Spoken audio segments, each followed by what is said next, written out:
A difícil rotina do empreendedor brasileiro. Este é o Visão Libertária, sua fonte de informações descentralizadas e distribuídas. Esse artigo foi sugerido e escrito por Armando Santos Júnior, revisado e narrado por Coreia com K.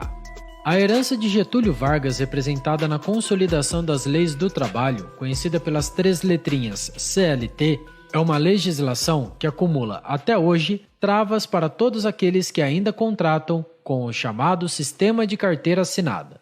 Vale lembrar que essas regras foram inspiradas na Carta del Lavoro do governo de Benito Mussolini, caricato personagem da história mundial, sinônimo do fascismo. Caso queira ler a dita carta, há um link na descrição com ela traduzida. A CLT, que diz em seu artigo 2º, atribuir ao empregador o poder de dirigir o trabalho daqueles contratados, estabelece vários limites a esse poder diretivo, inibindo, em vários momentos, a possibilidade de dispensa daquele contratado. Ou seja, reprime diretamente o poder de conduzir o seu negócio da melhor forma, que, diga de passagem, é a mais produtiva e otimizada possível.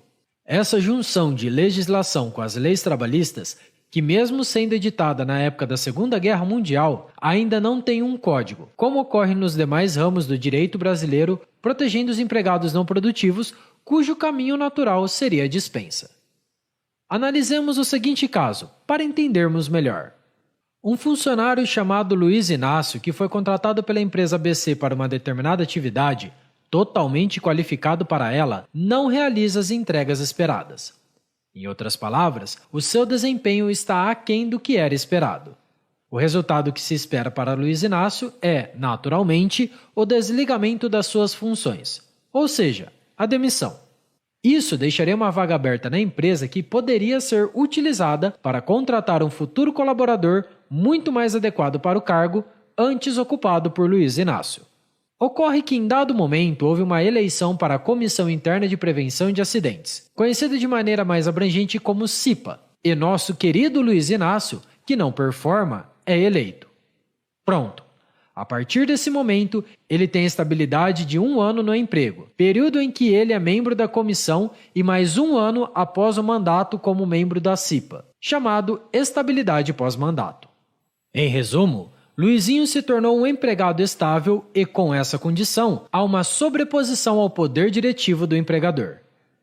Essa previsão de estabilidade que, em resumo, é uma limitação direta ao poder do dono da empresa ABC, de ter empregados que se adequem ao negócio. E isso não é nada isolado, pois temos outras estabilidades previstas, não apenas na consolidação inspirada na Carta de Mussolini, mas em legislações apartadas, como negociações coletivas e incríveis construções jurisprudenciais, como estabilidade acidentária, estabilidade decorrente de mandato sindical, estabilidade decorrente de proteção à maternidade, estabilidade pré-aposentadoria, estabilidade decorrente da eleição para membro da Comissão de Representante dos Empregados, retrocesso diante de alguns avanços com a Reforma Trabalhista de 2017, presunção de dispensa discriminatória para empregados portadores de HIV, fato esse compartilhado pelos nossos vizinhos argentinos em recente lei sancionada, exposta aqui no canal pelo vídeo intitulado Acordo de FMI com a Argentina inclui a proibição do Bitcoin, entre várias outras. Mas calma, se achou isso um absurdo, os problemas não param por aí. Para refletir, utilizemos o caso aqui retratado, onde Luiz Inácio, que não performa na sua atividade original e que não pode ser desligado, dada a estabilidade adquirida, também assegura limitação de alteração de suas atividades, pois há presunção de que a referida movimentação prejudica o trabalho de Luizinho na comissão para a qual foi eleito.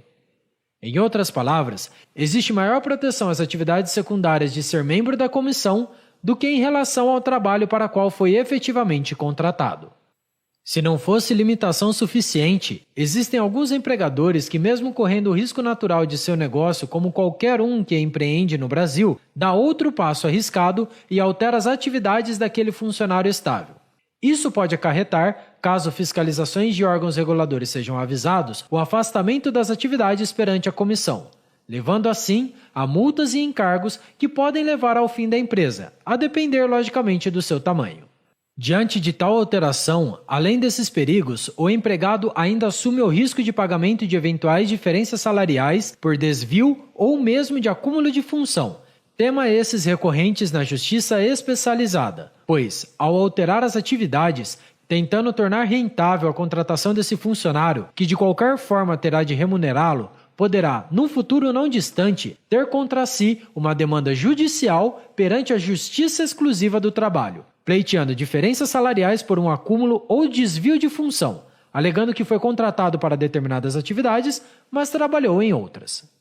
Seria estranho se não fosse corriqueiro tais demandas onde, na realidade, o poder diretivo é totalmente escanteado, colocado totalmente de lado, sendo o trabalho relativizado, tornando a principal característica do contrato de trabalho secundária, devido ao status de participação de uma determinada comissão, para a qual o empregado foi eleito.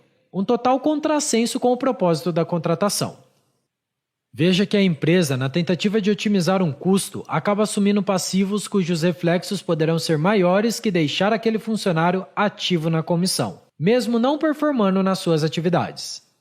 Essa é uma realidade corriqueira na nossa justiça de trabalho, tornando o custo e o risco Brasil mais elevado.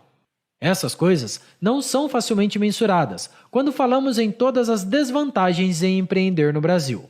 Isso porque é de conhecimento de poucas pessoas os entraves que a nossa legislação causa aos empreendedores e empresários brasileiros.